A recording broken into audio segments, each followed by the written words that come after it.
The power grid went haywire at 2:14 a.m., right in the middle of a 3-region load transfer. I was in the old server room, same place I'd always been, buried behind a tangle of Ethernet cables and 2 vintage Dell towers still kicking from 2012. I didn't even flinch, just slid on my hoodie, sipped stale coffee, and pulled up the custom load balancer I'd written on my own time, with my own license, 3 years back. $500,000 worth of customer transactions were hanging by a thread, and nobody in the glass towers above even knew the server racks were bleeding. But I did, and I fixed it. When the lights stabilized and the heartbeat monitor settled back into green, I sat back in the busted office chair that creaked like hell and just watched the logs roll in. One after another, clean reconnections. No downtime, no client complaints, no thank you, not that I expected one. That's how it always went at Argent Systems. See, I was never in the photos during quarterly reports. I didn't wear the company fleece vest. I didn't do all hands. I just kept the servers alive while the C-suite clinked glasses and posted LinkedIn humble brags. 9 years, 2 system overhauls, 3 data center migrations. You could unplug half the office, and I'd still keep the backbone humming through a $9 dongle, a shell script, and duct-taped dignity. I didn't want attention. I wanted uptime. And maybe enough respect to not have to justify a $400 tool I paid for with my own debit card at 2 a.m. to stop their entire East Coast database from flatlining. That's all. Just a little technical dignity. Before I go on, real quick, if this kind of story hits home, do us a favor. Like the video and subscribe. 97% of folks listen without hitting that button, and it means the world to the small team that puts these out. All right, back to it. The thing about working in the shadows is you see everything they ignore. Like the fact that the CTO, James Renner, hadn't logged into the admin panel in months, or that the disaster recovery plan they paid a consulting firm $80K to write was basically my handwritten checklist from 2018, copied, watermarked, and resold to us with buzzwords. Or that the internal diagnostic tool they bragged about in the last investor call? Yeah, that was mine. Written on nights and weekends under my LLC, gifted to the company through a sweetheart license because I believed in what we were building. Foolish, I know. But back then, I still believed. In the mission, the team, the silent glue that holds a system together. I believed that good work mattered, even if nobody clapped. Even if the Slack kudos went to someone who couldn't SSH into a sandbox without breaking something. I remember once, during a Q4 rush, I patched a vulnerability in the live environment using a custom script while 3 junior devs panicked over a broken test branch. I never said a word, just dropped a comment in the Git log and let it ride. 2 weeks later, our head of engineering wrote a Medium post about agile resilience under pressure, referencing the fix like it had appeared by magic. My name didn't come up once. I didn't care. The patch held. That was enough. Until it wasn't. Because no matter how quiet you are, no matter how essential your work is, one day someone who doesn't understand what you do is going to look at a line item and say, this looks unnecessary. And they're going to hold a meeting. And that meeting's going to turn into a cost center review. And you, the ghost in the machine, the last line of defense between them and a 7-figure outage, will become a budget item, an efficiency opportunity, an unauthorized expense. I didn't know it yet, but that moment had already begun. The $400 tool I bought to stop that 2 a.m. crash, it was about to land on James Renner's desk. And he was going to make the worst decision of his entire executive career. I bought the license at 2:06 a.m. sharp. Site Monitor Pro, $399. Flat, no discounts, no trial version. I didn't hesitate. I'd used the same emergency suite during a contract gig 5 years ago. Small footprint, fast spin-up, clean integration with our legacy systems. I ran the installer, dropped in a custom script to pull status codes from our edge servers, and within 4 minutes the tool was live, pinging endpoints like a stethoscope on a cardiac patient. It caught the memory leak instantly, auto-isolated the failing container, and rebalanced the load across our East Node cluster. Uptime preserved. 0 client tickets. No alerts on the executive Slack channel. The dashboard didn't even show a hiccup. I logged the fix internally, linked the license to the incident, and sent my standard summary to DevOps like I always did. Nothing unusual, except this time I noted the emergency license purchase and attached the receipt. That was my mistake. By Thursday morning, I got a Teams ping from Sheila in finance. Real chipper tone for someone who once logged a sandwich as a reimbursable client lunch. Hey, quick cue. Saw a charge come through your cost center for $300 software tool. Just need to route it for approval. I replied, short and direct.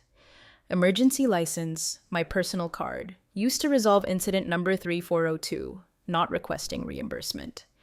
5 minutes later, another ping. Totally get it, but I flagged it since we don't have a PO or prior approval. Just looping in procurement to be safe. Next thing I knew, there was a thread with 4 people CC'd, including someone named Mason I'd never met in my life, asking if this unauthorized software was currently deployed in production. Then came legal, copying, and risk management, because apparently we now cared about vendor onboarding policies on tools I'd been personally covering with my own commercial license for years. Suddenly, a $400 emergency fix was being treated like I'd smuggled spyware into our stack. I sat there staring at the screen, blinking. I'd used my own card, my own license. I hadn't even charged the company. In fact, I'd saved them close to $2 million in SLA penalties by keeping the system stable. No thank you, no well done. Just bureaucratic panic over a charge I hadn't even asked them to cover. I replied again, this time a little sharper. It's isolated, scoped, and sunsetted. It's no longer active. The tool did its job, and the license is owned by me personally. Happy to discuss in person. No one responded. 2 hours later, I was pulled into a meeting with Mason, who introduced himself as Director of IT Governance. He asked why I thought it was appropriate to deploy unapproved code during a live incident. I explained the exact conditions, cited the risk profile, uptime guarantees, the emergency nature of the outage, and the precise rollback I executed afterward. He blinked at me like I was speaking Icelandic, then asked why I hadn't escalated to the CTO first. Right. Because James Renner, the man who thought VPN was optional for internal assets, was going to field a 2 a.m. escalation from the server room he didn't even know existed.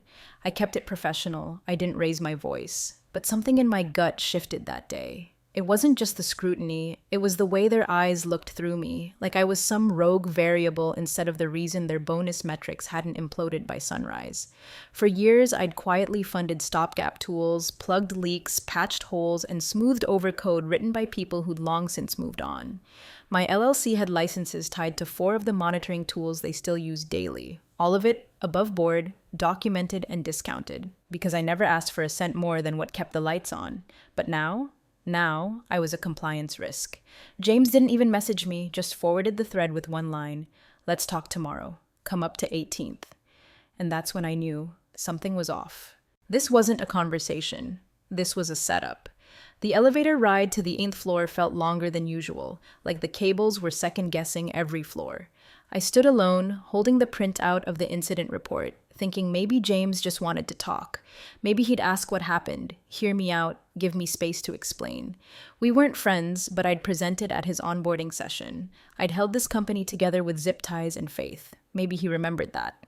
But when the doors opened and I stepped into the marble and glass aquarium they called executive operations, it was clear this wasn't a conversation. James Renner didn't even stand. He was sitting behind his desk, scrolling on his phone, as if my presence was already wasting his time. I hadn't even sat down when he tossed a slim folder across the glass table toward me. My name was typed in bold at the top. It was an HR packet. "This is a formal termination," he said, not bothering to make eye contact. "Unauthorized purchase, breach of software procurement protocol, budget abuse." I blinked, not from shock, but from the sheer pettiness of it. "You're firing me for fixing a system outage?" His lips curled into something that wanted to be a smile, but didn't quite get there. "This isn't about you. It's about precedent. Finance flagged it. Legal reviewed it. I'm not going to argue over $400. I stared at him. "You didn't even read the report, did you?" He leaned back, folded his arms. "Your tools aren't company assets. You made that very clear. And if you think that means you get to inject code into production without approval, then you're a liability." A liability. 9 years. I was the person they called when Jenkins failed mid-deploy, when servers crashed over Christmas, when a security audit flagged deprecated libraries no one else knew existed. I'd built the custom load balancer they still used for high-frequency clients. The uptime chart they printed on foam board for Q1 Investor Day, that was my pipeline. I wasn't a liability. I was the reason this place hadn't burned to the ground. But James was done. He wanted a headline. Discipline, accountability, leadership standards.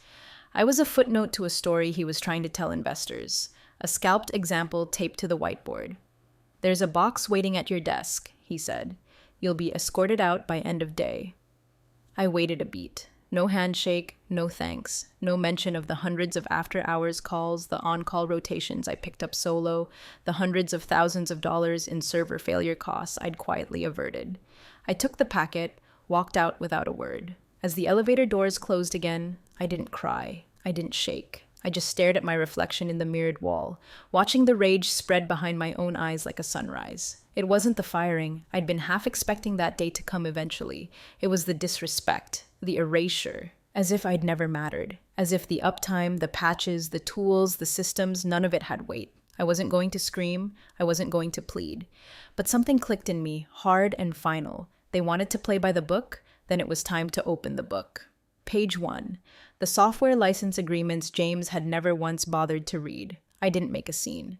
When I got back to my floor, the only things waiting for me were a brown cardboard box, my favorite mechanical keyboard wrapped in static bag foam, and a junior HR rep named Carly, who couldn't even meet my eyes. I gave her a nod. She flinched like I was about to shout. I didn't. I just unplugged my coffee warmer, slid in the few books they hadn't already tossed into storage, and tucked a small potted succulent into the corner of the box like a gravestone. What they hadn't realized, because nobody bothered checking what belonged to whom, was that the beat-up old MacBook on the corner of my desk wasn't company property. It was mine. Bought on my own dime. My name on the bottom plate. The same one I'd used to run isolated environments, test patches, and interface with tools before pushing them live. They hadn't even logged me out. No remote wipe, no lockout script, just a courtesy escort and a security badge that barely scanned anymore anyway. Carly mumbled something about off-boarding protocols, and I just handed her my badge and walked out. No dramatics, no parting shots, just silence. When I got home, I didn't even take off my coat. I set the cardboard box on the dining room table, poured myself the last of the cold coffee in the carafe, and opened the MacBook. It was all still there. My scripts, my documentation folders, the diagnostics tool logs, the back-end telemetry overlays I'd built from scratch. And more importantly, the licensing agreements. Because unlike the rest of the engineering team, I didn't just slap things into production and hope no one noticed. I filed paperwork, I kept versions, I documented every license, every use case, every clause. 5 of the core monitoring and diagnostic tools running at Argent Systems had been built, maintained, and licensed under my LLC, Telesite Technical Consulting. They'd been allowed to use them, cheaply, because I believed in the mission once. But all of it had been licensed under strict terms, and every single agreement had clauses about post-employment usage, intellectual property, and commercial rate adjustments if license violations occurred. I pulled up the PDF for one of them, Diagstream Monitor v2.3, Clause 7.3b. Any continued use beyond employment period shall require explicit reauthorization or shall be subject to the full commercial rate as outlined in Appendix C, enforceable retroactively from the date of last authorized update. Unauthorized use will trigger penalties as defined in Section 9. Section 9. Penalty Clause. I opened the GitHub commit logs. Last update, 6 weeks ago, under my name. Still tied to my LLC's private repo. I cross-referenced the UUIDs and internal IP addresses. They were still using it. I checked the telemetry pingback on the load balancer tools. Active. I opened a private instance of the analytics dashboard. Still receiving data, they hadn't removed a single thing. Not a credential revoked, not a line of code swapped, not a tool deprecated, which meant per their own termination protocol and my own contracts, they were now operating on software that legally no longer belonged to them. I opened a fresh spreadsheet, labeled each tool, logged usage dates, timestamps, and penalty schedules. I pulled contract clauses into another tab. I matched invoice rates based on their own commercial licensing tiers, which they'd ignored when they signed my internal use-only versions for free. By the time the sun started creeping into the blinds, the invoice total had already cleared 8 figures. They wanted me gone? Fine. But they never stopped to ask what was running under their empire, or who actually owned the heartbeat of their infrastructure.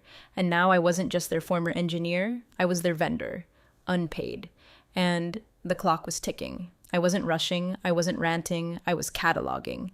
5 core diagnostic tools, all written line by line across countless weekends, coffee-stained evenings, and sleepless Christmas Eve patches. 2 load balancers, custom builds that took me nearly 6 months to get stable under peak traffic. Every single line of code had been authored under my LLC, Telesite Technical Consulting, because when I joined Argent, they didn't have the tooling. They didn't even have the terminology. I brought my own, licensed it at a deep discount, and kept it updated out of pride.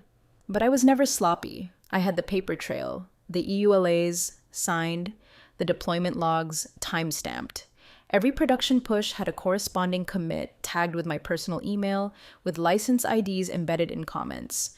All of it traceable, legal, locked. Clause 7.3b was the hinge. Use without attribution.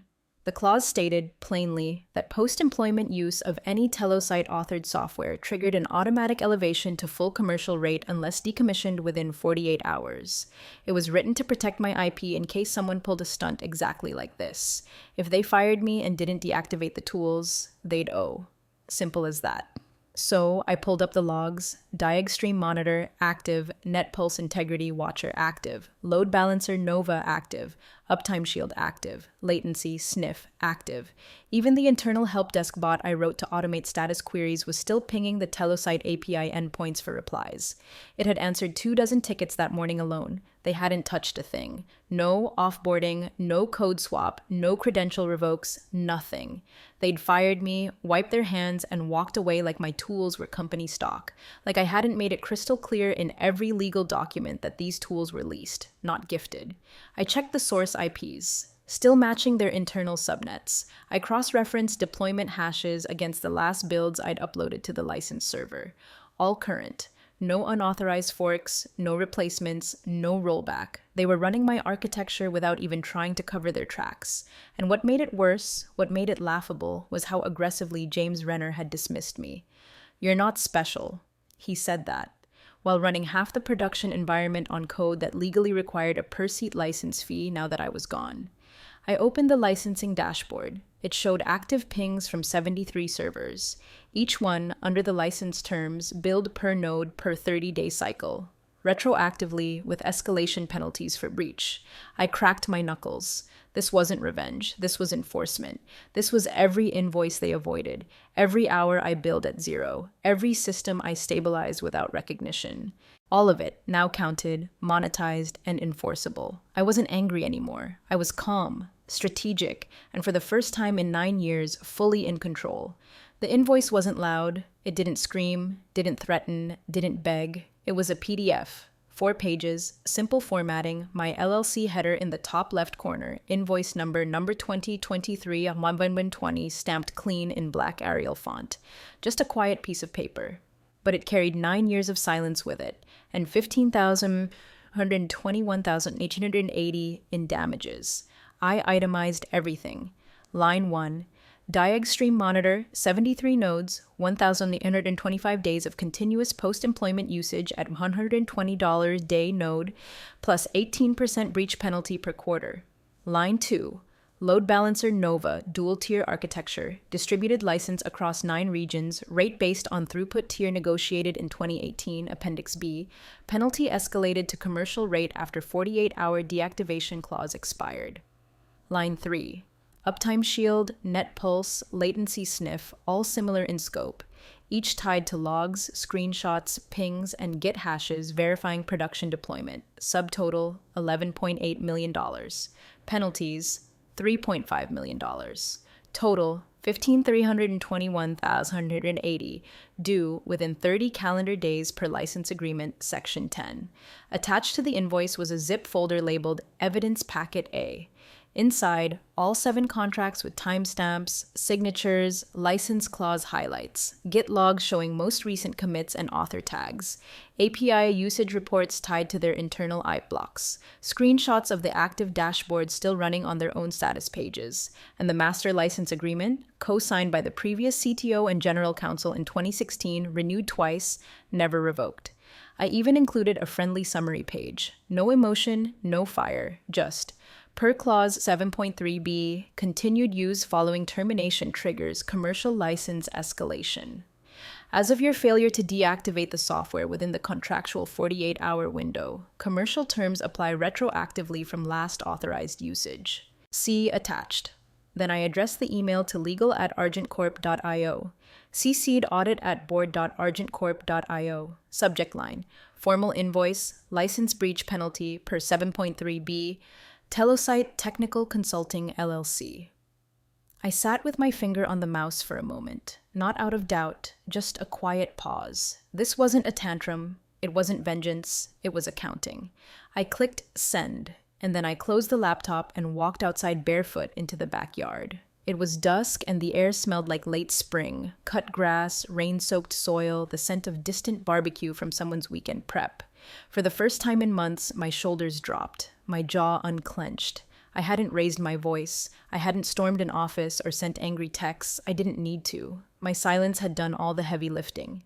The paper trail had always been there. All I'd done was tally it up and place the bill on the right desk. It wasn't personal, but it was precise. And now the clock had started ticking for them. 30 days. Or the penalty escalates again. I poured myself a whiskey and waited. Not for a reply, not for groveling, just for the reaction. The call came on a Wednesday morning, 3 days after the invoice hit their inbox. I recognized the area code instantly. Bay Area. Legal. Outside counsel. I let it ring twice before answering. Calm, steady voice, like I'd just stepped away from a crossword, not like I'd been tracking their API traffic every 2 hours and watching the node pings rack up new charges in real time. "Ms. Trent?" a man's voice said, sharp suit type, but cracking around the edges. "I'm Thomas Lin, representing Argent Systems through Katzman and Foley LLP. We received your invoice." He paused, waiting for me to interrupt. I didn't. "I wanted to open a dialogue," he continued, clearly hoping I was one of those just happy to be noticed types. "We're reviewing your documentation, and while we understand your position, our client is interested in resolving this amicably. Would you consider a negotiated settlement?" I leaned back in my chair, glanced at the live dashboard, still blinking data from their East Coast servers. Every line, every event, still flowing through my tools. Time-stamped, counted, costed. I smiled. Not cruelly, just factually. Clause 9, I said. Termination triggers full commercial rate unless systems are deactivated within 48 hours. That window closed 2 days ago. Another pause. He cleared his throat. "We're exploring the technical feasibility of decommissioning. They're still active, all 7 tools. I know, because I just checked your live node map 5 minutes ago. You haven't even revoked the credentials." He tried to pivot. "Perhaps you'd be open to an in-person meeting." "I don't need a meeting, Mr. Lin. I need payment, or deactivation, or both." His tone shifted then, subtle but definite, less polished, more worried. "If we issue partial payment and initiate a rollback by end of week..." "The license escalated automatically," I said, voice even. "Per your client's signed agreement, the logs, the pings, the audit trail, it's all live. This isn't a debate, it's math." He went silent for a beat too long. "We will respond formally within 5 business days," he finally said. I thanked him, then hung up, and I went right back to monitoring the systems, watching every byte they passed through my architecture, every authentication handshake that relied on my registry, every heartbeat still pulsing through software they no longer had the right to use. I didn't gloat, didn't post online, didn't whisper to old coworkers still trapped behind swipe cards and silence. I just waited. Each minute that ticked by, the number on that invoice grew. Each hour they delayed, the damage compounded. I wasn't angry anymore. That emotion had long since calcified into something cleaner, simpler, patience. Because now they knew I hadn't bluffed. And the more they hesitated, the more expensive their arrogance became. It was a Friday when the cracks finally showed. I didn't hear it from the company directly, not that I expected to, but I'd kept quiet tabs on internal traffic, and when 2 of the board-level audit committee members accessed my Git documentation within 6 minutes of each other, I knew something had shifted. By noon, a contact from legal ops, someone who'd always been polite even when the rest weren't, texted me 2 words: "He's sweating." The board had convened a closed-door inquiry the night before, not a fire drill, an audit. Quiet, off-calendar, no PR trail, just a roundtable and an agenda item titled Licensing Review, Core Infrastructure. Because my invoice wasn't a bluff and the paper trail wasn't just real, it was tight, time-stamped, signed, indexed, every clause reinforced by a decade of ignored diligence. And someone had finally asked the question they should have asked years ago: who actually owns the stack we're running on? That's when James Renner was summoned. Word got back to me through the usual digital grapevine, scrubbed metadata from public folders, stray Outlook headers, harmless Slack messages that filtered into archived logs. They cornered him with the printed contracts, forced him to walk the audit team through the tools he'd approved for proprietary diagnostic infrastructure migration. The same stack I'd built, line by line, under Telesite. He tried to sidestep, of course, claimed legacy components were already part of the company environment, that the tools were gifted or custom built during salaried time, that the architecture was joint IP. But then they opened my documentation archive, still indexed in the internal confluence from my old dev folder, page after page marked with the Telesite LLC watermark, dated, signed, uploaded by me, and then the contracts. Oh, the contracts. The language was ironclad. Internal use only, licenses revocable at will. Continued use post-termination triggers escalation to full commercial rate per clause 7.3b, retroactive from the date of last authorized deployment. The hammer dropped when someone, reportedly the CFO herself, held up the printed invoices and quietly asked James, "Did you pay her to use this?" Renner had nothing. Not a PO, not a vendor agreement, not a single dollar sent to my LLC in 5 years. And that was that. You don't survive that kind of silence. I heard later he tried to blame procurement, said they'd failed to replace the tools after I left. But the audit committee had already pulled access logs. They'd already seen the timestamps. He had signed the migration plan. He had approved the architecture doc. He had pushed my tools as homegrown IP during a funding call. And now that lie had a price tag. $15.3 million, increasing daily. What did I feel hearing all this? Relief? Triumph? No, just something stiller. Vindication. Because for 9 years, I was invisible. I didn't ask for applause, didn't climb the ladder, didn't play the politics. I just built things that worked and kept everything alive. And now, finally, someone had turned the lights on and realized whose name was stamped on every heartbeat in their precious stack. It happened exactly 7 days later. No press release, no internal memo, just one blurry photo posted anonymously on a forum where tech employees whisper truth. James Renner, walking stiff and pale between two corporate security officers, eyes forward, badge deactivated. His name was wiped from the org chart by the end of the day. Not resigned, not transitioned, just gone. The same day, at 3:41 p.m., an email hit my inbox from a new legal alias at Argent.